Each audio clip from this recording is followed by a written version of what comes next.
Ministry for us should always take us out of our comfort zone in some fashion, even if we're using our shape, even if we're doing things that we're gifted at. There should be aspects to it that stretch us. Tonight, those of you that are starting to get involved in youth ministry, it might be the first time you're doing this. It should stretch you in some way, in exciting ways, in fearful ways, but that's okay. And the thing about the kingdom of God is you can't even let failure stop you at first. I told the Sunday school class last week about the very first sermon I preached in England back in the late 80s.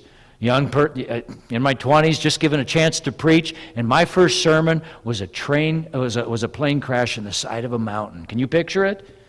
I mean, we're talking a big plume of orange fire and a mushroom cloud of black smoke. There were no survivors to this sermon. It was that bad. It would have been very easy for me to say after that sermon, well, preaching is not for me. It's not my gift, obviously. But the pastor and the leaders in that church, who I'd worked with for most of that year, they heard me teach in smaller settings. They knew I could speak. They knew that there was something wrong.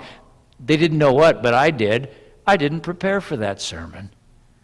I had the idea that I should just let go and let God.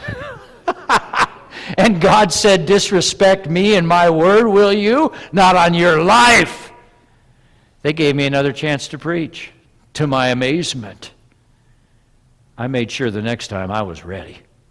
And I prepared and I studied and I prayed. And when I went into the pulpit that second time, I hit it out of the park. You saw mouths drop. It was so affirming.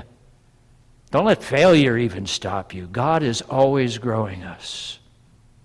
There's a risk to ministry, which is exactly as God would have it, because then we're trusting Him and not just ourselves.